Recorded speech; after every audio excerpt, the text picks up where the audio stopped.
사울의 회개가 있은 후에 성령의 역사는 베드로에게도 동일하게 임했습니다. 그리고 베드로는 이 성령의 역사를 경험하고 오순절에서 성령의 뜨거운 역사를 경험한 뒤에 예루살렘 성에 가만히 있지 않고 로마의 박해가 시작되었음에도 예루살렘을 중심으로 동서남북을 돌아다니면서 하나님의 복음, 즉 예수가 그리스도이심을 전했습니다. 그러다가 로따라고 하는 곳에 이르는데요. 이 로따라는 곳은 어떻게 생긴 지역이냐면 원래 있었던 지역인데 우리가 성경에서 이야기 중에 에디오피아의 내시가 유월절을 지내고 이 에디오피아라는 나라에서 정식으로 사절처럼 파송된 이 내시가 이스라엘 예루살렘의 가장 큰 명절인 유월절을 축하해주고 외교적으로 기념해주기 위해서 이 내시가 여왕의 특사의 자격으로 예루살렘에 방문하고 유월절을 함께 보낸 후에 그가 돌아가는 중이었습니다. 그런데 돌아갈 때 이스라엘에서 이 에디오피아의 왕궁에 선물을 줍니다. 이게 뭐냐면 하나님의 말씀인 성경이에요. 그것을 들고 돌아가던 에디오피아의 내시가 그 말씀을 보죠. 그런데 이 말씀을 이해하지 못합니다. 그때 성령의 충만함을 입은 빌립이 내려가라 라고 했던 그 내려가라라고 했던 것이 루따입니다. 그래서 이 루따에서 에디오피아의 내시를 만나고 그곳에서 빌립이 네가 읽는 그 말씀을 이해하느냐라고 하자 이 내시가 설명해 주는 사람이 없는데 어떻게 내가 이해하겠느냐. 너는 마차로 올라와 나에게 이 말이 무슨 말인가를 설명해 주어라. 그리고 빌립이 그 글에 있는 말씀대로 증언되어진 자가 예수님이라는 것을 알려주고 내시가 그 말을 듣고 보라 저기에 물이 있으니 내가 예수의 이름으로 세례를 받는 것이 무슨 문제가 되겠느냐라고 말하고 빌립이 내려서 그 내시에게 예수의 이름으로 세례를 베풀고 내시가 에디오피아로 돌아갔던 그 빌립과의 사건을 통해서 교회가 설립된 곳이 루따입니다. 루따는 예수님께서 직접 방문하셨을 수도 있는 지역이기도 하지만 정확하게는 이 빌립의 전도를 통해서 교회가 설립된 지역이고 베드로가 이 루따에 들어오게 되죠. 성령의 충만함을 입은 베드로가 동서남북을 돌아다니면서 복음을 전하다가 루따, 예루살렘에서 에디오피아로 가는 이 아랫길, 이스라엘을 중심으로 보면 해안길을 따라 내려가는 곳에 있는 작은 마을입니다. 그곳에 방문했던 베드로가 이 루따에서 에니아라고 하는 한 사람을 만납니다. 정확하게는 이 루따의 에니아를 방문한 겁니다. 성경에서는 하나님의 사도들, 하나님의 부르심을 받고 예수님의 제자가 된 사도들의 사역을 보면 예수님도 마찬가지로 어떤 지역을 가실 때 내가 그 지역을 먼저 들어가서 이렇게 여행하다가 한 사람을 우연히 만나 하나님을 전한다. 이렇게 하는 게 아니고요. 어떤 사람 때문에 그 지역에 가서 그 사람을 통하여 하나님의 역사를 증언하고 그 지역을 복음화시킵니다. 이게 뭐냐면 하나님의 은혜로 돌아다니다가 사람 하나 만나서 이 사람을 변화시켜서 그 지역을 복음화를 시킨다. 이런 의미가 아니고요. 내가 돌아다니다가 누군가를 만났다 이런 게 아니고 성경을 보면 딱 집어서 얘기해요. 누구를 보러 갔다 이렇게 얘기해요. 누구 때문에 갔다 이렇게 얘기합니다. 예수님의 사역의 90%가 병을 고치는 사역입니다. 예수님께서 베풀어 주신 이적과 기적의 90%는 병 고치는 사역입니다. 그런데 놀라운 것은 예수님께서 어떤 지역을 갔다가 우연히 이 사람을 만나서 병을 고쳐줬다 이렇게 기록하지 않고요. 그 사람 때문에 거기를 갔다 이렇게 말하세요. 멀리 떨어져 있는 그 지역을 복음 때문에 방문했다가 있는 사람을 만났다 이렇게 말하지 않고 그 사람 때문에 그곳에 갔다 이렇게 말하세요. 오늘 이 베드로의 일도 똑같은 일입니다. 루다에 갔는데 왜 갔는지 분명하게 기록해요. 왜 갔냐면 애니야라고 하는 병자 때문에 갔어요. 애니야가 찾아온 것도 아니고요. 초청한 것도 아닙니다. 루다라는 지역은 베드로가 상식적으로 생각하면 갈 수 없는 지역이에요. 왜 그러냐면 정말 작은 지역이기도 하고 베드로는 예루살렘을 중심으로 활동했던 선지자입니다. 그런데 이 루다는 예루살렘에서 아래로 한참 떨어져 있어요. 나중에 정확하게 예루살렘의 지도를 놓고 저희가 성경을 공부할 때가 되면 이 말씀을 볼 수 있는데 루다라는 지역이 어느 지역에 소속되어 있냐면 욥바에서부터 이 애굽과 이스라엘의 이렇게 해안선을 따라서 욥바에서부터 가이사랴까지 48km가 떨어져 있습니다. 그 해안도로에 위치해 있는 곳이 욥바예요. 즉 이 루다예요. 루다가 큰 도시도 아니고 욥바 항구에서 가이사랴까지 48km 떨어져 있는 중간에 위치한 작은 도시입니다. 그 루다의 양쪽 옆에 욥바라는 큰 항구 도시 그리고 가이사랴라는 큰 도시가 있어요. 그 베드로가 복음을 위해서 방문하려면 욥바라는 큰 항구 도시로 가는 게 상식적이에요. 아니면 그 옆에 가이사랴라는 큰 도시로 가는 게 상식적이에요. 그런데 베드로가 루다로 갑니다. 이건 복음 사역에 있어서 상식적이지 않아요. 베드로의 이 사역을 보면 예루살렘을 중심으로 이렇게 사역하다가 갑자기 딱 삐져나오는 꼴이에요. 이렇게 이 중심으로 사역을 막 하다가 내비게이션을 그려보면 갑자기 툭 삐져나와서 쏙 들어가요. 다시 그 주변을 또 들리면 모르겠는데 들리지 않습니다. 예루살렘에서 사역을 뱅뱅 하다가 툭 튀어나와서 여기만 딱 거치고 다시 쏙 들어가 버려요. 일반적으로 어느 곳에 가서 복음을 전한다 그러다 방문한 게 아니고요. 이 목적 애니야 때문이에요. 오늘 성경을 가만히 보시면 8년 동안 중풍병을 앓아 자리에 누워있는 애니야를 위해서 베드로가 루다에 옵니다. 바로 만나요. 그리고 이 애니야에게 예수께서 너를 고치신다 라고 말해요. 지금 예수님은 이 땅에 안 계시거든요. 십자가를 지시고 죽으셨고 부활하셔서 승천하신 이후에요. 그런데 베드로는 이렇게 말하죠. 32절부터 보세요. 그때 베드로가 사방으로 두루 다니다가 루다에 사는 성도들에게도 내려갔더니 여기서의 성도는 빌립보와 이 에디오페 내시의 그 사건으로 빌립의 전도로 세워졌던 교회 그 성도들이에요. 거기서 애니야라 하는 사람을 만나매 이 애니야라는 사람은 중풍병으로 인해서 8년 동안 누워있는 사람이지만 예수님을 그리스도로 믿는 사람이에요. 병이 있지만 예수님을 그리스도로 믿고 있는 사람이다라는 거예요. 루다에 있는 성도들에게 내려갔더니 거기서 애니야라 하는 사람을 만나매 그는 중풍병으로 침상에 누운 지 8해라. 그 다음 베드로가 말합니다. 베드로가 이르되 애니야야 이름을 부르죠. 예수 그리스도께서 너를 낫게 하시니 8년 동안 침상에만 누워있던 중풍병자를 베드로가 찾아가서 뭐라고 말하냐면 예수 그리스도가 너를 낫게 하시니 일어나 자리를 정돈해라 이렇게 말해요. 누워있던 것을 정리하고 서라 이런 뜻이죠. 그러니 곧 일어났다라고 말해요. 베드로가 왔다는 얘기를 듣고 루다와 샤론에 사는 사람들이 다 그를 보고 주께로 돌아오니라.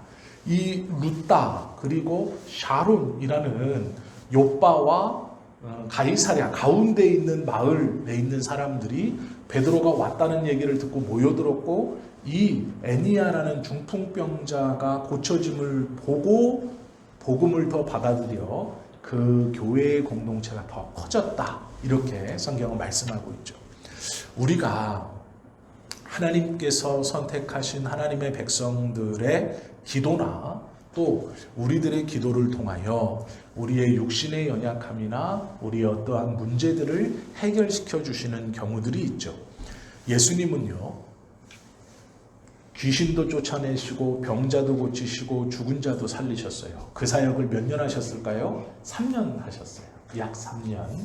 문제가 뭐냐면 예수님께서는 그 사역을 3년 하셨고 그 예수님 뒤에 모든 시간, 지금까지 약 2000년 이상의 시간을 그 예수님이 3년 하신 그 사역 그리고 시간적으로 그 나머지 지금 2000년을 이어오며 예수님의 이름으로 행해지는 모든 기적과 이적, 병을 고침도 또 우리의 기도의 응답도 대부분의 것들을 어떻게 하시냐?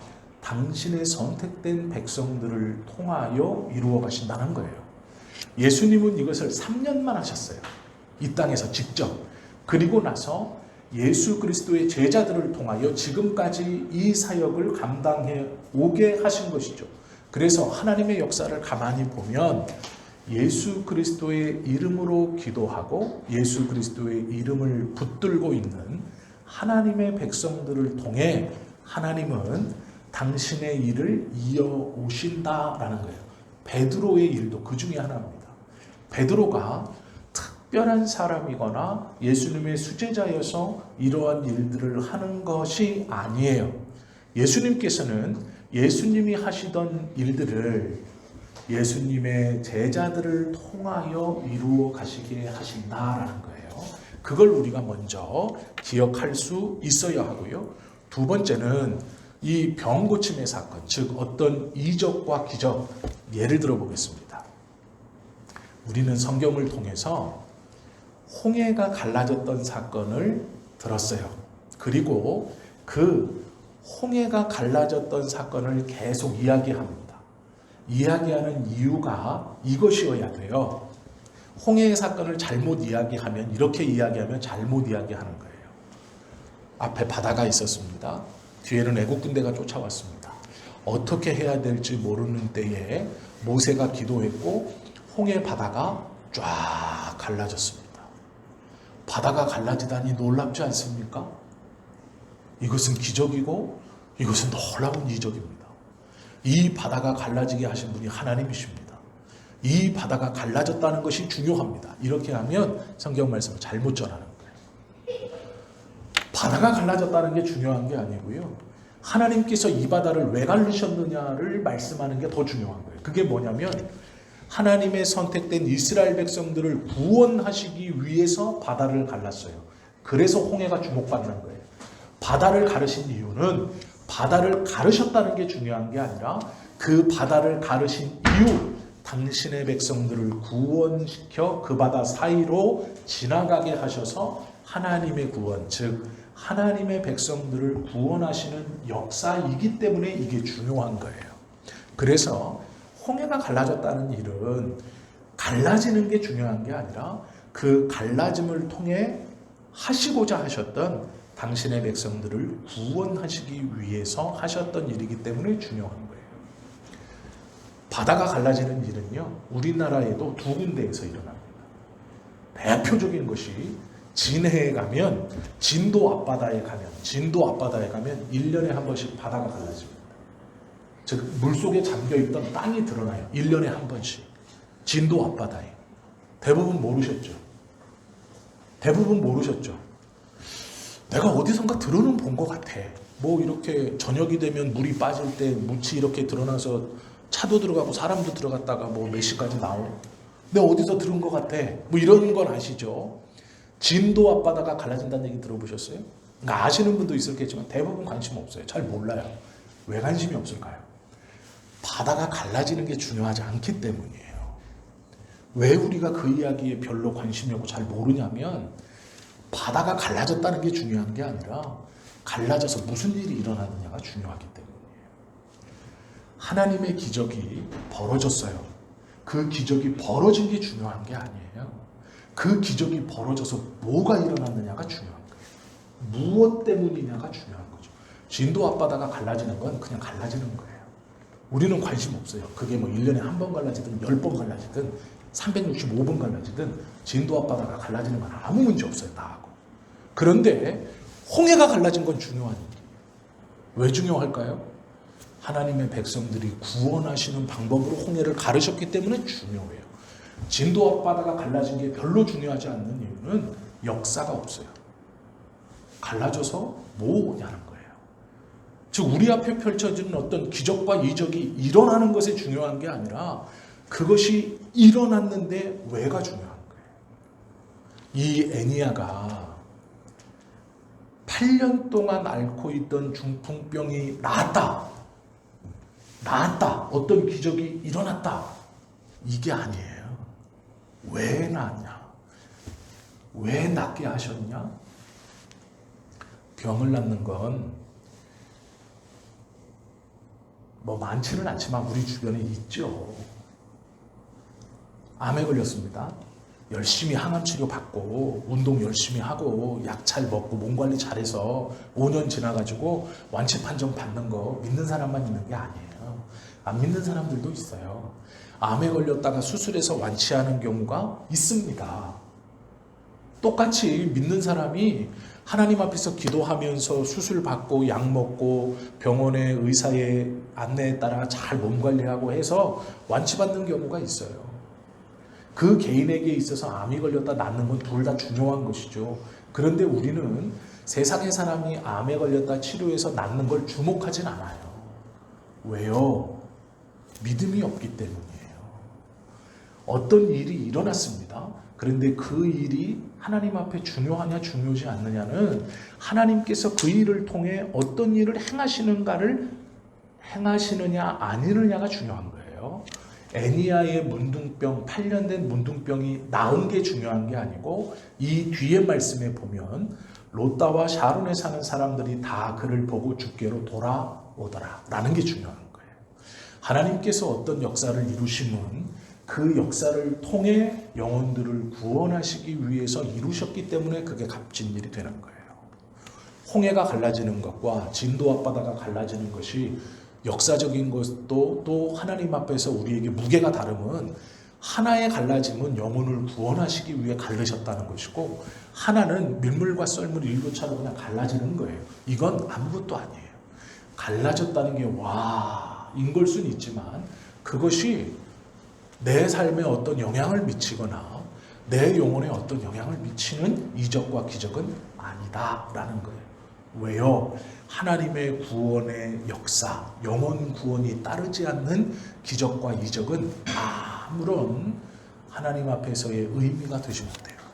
기적과 이적이 어떤 이에게 베풀어지고 내 눈에 보여지고 내 삶에 일어났어요. 그런데 그게 나에게 하나님께서 원하시는 영혼에 대한 이적과 기적으로 다가오지 않고 그 역사와 그 은혜로 다가오지 않는다면 그건 아무런 것도 아니에요. 진도 앞바다가 갈라지는 거하고 똑같은 거예요. 안 갈라진다는 게 아니에요. 갈라져요. 그런데 어쩌냐는 거예요. 아무것도 아니에요. 애니야에게 벌어졌던 이 8년 동안 앓았던 중풍병을 고쳐진다라는 얘기는 하나님께서 애니야에게 개인적으로 베푸신 은혜이기도 하지만 또한 그 교회 핍박 가운데 이름도 없는 루따라는 작은 지역에서 신앙생활하고 있는 그 성도들뿐 아니라 그 지역에 있는 많은 사람들을 예수님 앞으로 돌아오게 하시려고 하는 기적이라는 거예요. 그래서 이 병 나음이 중요한 거예요. 베드로가 이것을 행했다는 게 중요한 게 아니고요. 베드로를 통해서 예수님께서 행하셨는데 그 이유가 영혼 구원에 있다. 이러기 때문에 중요한 거예요. 우리의 삶에서 우리가 하나님 앞에 기도하면서 어떤 기도의 제목들, 기적과 이적을 바라는 내 삶에 하나님의 기도 응답이 이루어져서 내 삶이 좋아지고 풍요로워지고 어떤 변화가 일어나고 너무 좋고 감사한 기도 제목이죠. 그런데 꼭 생각해 봐야 돼요. 그것이 내 삶에 이루어지는 것, 그것이 정말 중요한 문제라면 그것이 이루어진 이후에 그것을 통해 영혼 구원의 열매가 맺히냐는 거예요. 내가 하나님께 헌신함이 맺히고 그 기도 응답을 통해 이루어졌다고 하는 그 자녀의 영혼 구원이 맺히고 내 아버지의 영혼 구원이 맺히고 그것을 통해 이루어졌다고 하는 그 고백되어진 그 장소와 그 사람들의 영혼 구원의 변화의 열매가 과연 맺히고 있느냐라는 거예요. 그것이 보여지고 있느냐 그렇지 않느냐가 중요하다라는 거예요. 하나님께서 우리의 기도를 응답해 주시는 이유는 하나입니다. 예수 그리스도의 이름을 높이기 위해서예요. 이 말은 뭐냐면 영혼의 구원을 위해서예요. 그러기에 우리가 어떠한 것을 기도하면서 그 기도의 응답을 통해 하나님의 백성들이 늘어나는 것, 즉 예수님의 이름이 높아지는 일이 분명히 있어야 한다라는 거예요. 그 일을 통해 다른 이의 영혼이 구원되는 것도 물론이고 내가 하나님 앞에 전심으로 찬양하며 주의 이름을 높이게 하는 것, 그것이 기적과 이적이 일어나는 이유인 거예요. 단순히 나의 삶을 윤택하게 하고 변화시켜주고 내 기도에 응답 주셔서 내 자녀의 삶을 변화되게 어떠한 상황과 여건을 좋게, 그것이 아니에요. 하나님은 당신의 백성들에게 온전한 삶을 원하시지만 그 온전한 삶을 통해 예수 그리스도가 높아지시는 걸 원하는 거예요. 그래서 우리는 기도할 때 어떠한 간구와 소원을 기도하고 그 기도를 통해 하나님이 높아지는 역사와 은혜까지도 기도해야 돼요. 그것을 기대할 수 있어야 돼요. 내 자녀가 하나님의 복받길 원한다면 그 기도의 응답으로 내 자녀의 삶이 변화되는 것과 그 변화됨으로 하나님의 이름이 높아지는 것까지 기도해야 돼요. 그것이 베드로를 통해 애니야를 고치고 그 중풍병을 고쳤다는 게 중요한 게 아니라 그 병 고치심을 통해 예수 그리스도의 이름이 높아지고 믿는 자들이 늘어났다라는 게 중요한 거예요. 우리의 기도와 우리가 하나님께 간구와 소원하는 것에 그 기도의 뒤에 하나님이 또 이 역사를 이루어 주시는 것 뒤에 원하시는 것이 무엇인가를 우리가 고민하고 묵상하고 생각해 볼 수 있어야 한다라는 것이죠. 베드로가 예수님의 이름 뒤에 그리스도라고 붙인 건 이 그리스도는 직분이기 때문에 예수님 뒤에만 붙는 거예요. 예수님 앞에만 붙는 거예요. 그리스도 예수 그리스도는 직분이에요. 기름 부음을 받은 자라는 직분이기 때문에 하나님께서 오로지 그 예수님에게만 주신 직분이에요. 그래서 누구도 붙일 수 없어요. 자기가 스스로 말할 수는 있지만 그 말한다고 되는 것도 아니에요. 베드로는 명확하게 예수 그리스도께서 이름과 직분을 정확하게 붙이죠. 그리고 너를 낫게 하시니 라고 말해요. 예수 그리스도께서 이 일을 행하시는 이가 누구예요? 예수 그리스도라는 거예요. 이름과 직분에 합당한 이름으로, 즉 예수님이라는 직분, 이것이 합당하게 딱 붙었어요. 그래서 예수 그리스도가 역사하는 거예요. 예수 그리스도라는 것은 하나님이 그에게 맡겨주신 직분인데 이건 예수님에게만 붙을 수 있는 거예요. 오로지 예수 그리스도만이 용납되는 거예요. 그 직분에 합당한 이름이에요. 다른 이름은 없어요. 성경에서 물론 말씀하시지만 왜 이것이 중요하냐? 그래서 이 직분, 그리스도라는 이름, 요 그리스도가 직분, 권세자의 직분이기 때문에 중요해요.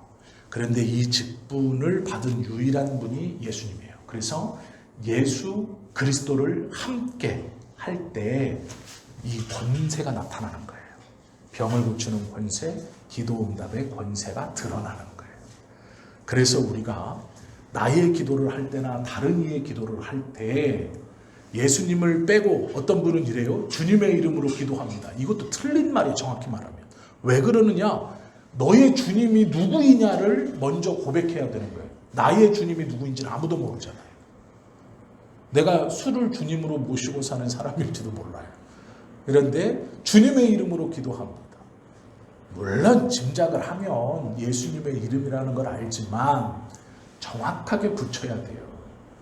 그리스도의 이름으로 기도합니다도 틀린 말이에요. 그건 이 직분을 누가 감당하느냐 없이 그냥 직분의 이름으로 기도하는 거예요. 그러게 틀린 말이에요. 직분만 부르면 안 돼요. 그리스도만 불러도 안 된다. 그건 직분의 이름이기 때문에 그 직분은 말 그대로 직분이지 그 직분 자체가 역사하는 게 아니에요.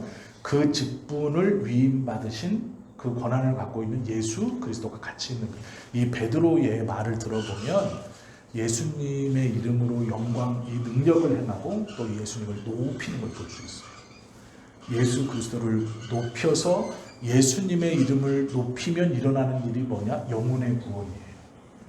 내 이름을 높이면 일어나는 일이 뭐냐? 교만하다고 한 대 맞는 것뿐이고 예수님의 이름을 높이면 영혼의 구원이 일어난다라는 거예요. 우리가 그것을 좀 기억할 수 있어야 한다라는 것이죠. 예수님을 부르는 성경의 이름은, 지칭하는 이름은 참 많아요. 어떤 말라기 4장에 보면 태양이라는 말도 있고 베드로전서 2장에는 머릿돌이라고 예수님을 지칭하기도 하고 요한복음 10장에는 문이라고도 지칭해요. 그리고 마태복음 13장에는 주인, 씨 뿌리는 자와 거두는 자 이걸 얘기하기도 하고 아가서에 보면 샤론의 장미, 백합 이렇게도 말해요. 베드로전서에 보면 보배라고도 말하고 이사야서에 보면 입법자, 법을 집행하는 분이라고도 표현해요. 마태복음 11장에는 안식을 주시는 자 이렇게도 표현해요. 이걸 다 예수님에 대한 호칭이거든요. 그런데 정말 귀하고 정말 정확한 호칭은 뭐냐? 그리스도예요. 그래서 그리스도 앞에는 예수님만이 붙을 수 있는 거예요. 그래서 예수 그리스도라는 것으로 우리가 기도할 때 하나님께서는 그 이름과 직분 이것을 통해 역사하시고 예수님의 이름이 높아질 때 구원받은 백성들이 늘어나는 하나님 나라의 확장을 보게 되는 거예요. 그래서 우리가 부모를 위해서 기도하시거나 자녀를 위해서 기도하실 때 또 우리 자신들을 위해서 기도할 때 예수 그리스도의 이름이라는 것은 그래서 중요한 거예요. 예수님이 높아지는 것이면서 또 그 기도를 통해 구원받는 자가 늘어나는 하나님의 나라가 확장되는 것이기 때문에 이것을 다르게 부르시면 안 된다. 베드로가 오늘 이 룻바에서 애니야를 고치는 것은 그런 의미가 있다라는 것이죠. 나사로에게 예수님이 은혜를 주신 이유도 나사로를 살려주셨죠. 요한복음 12장에 보면요, 그 이유가 뒤에 붙어 있어요. 뭐라고 붙어 있냐면 나사로 가닥에 많은 유대인이 가서 예수를 믿으니라 이렇게 말해요. 그 예수 그리스도의 이름으로 일어나는 모든 일은 결국 구원받는 사람을 많게 하시려는 하나님의 뜻이에요. 그러면 우리가 기도 응답이 되는지 안 되는지의 관건 중 가장 큰 게 뭘까요?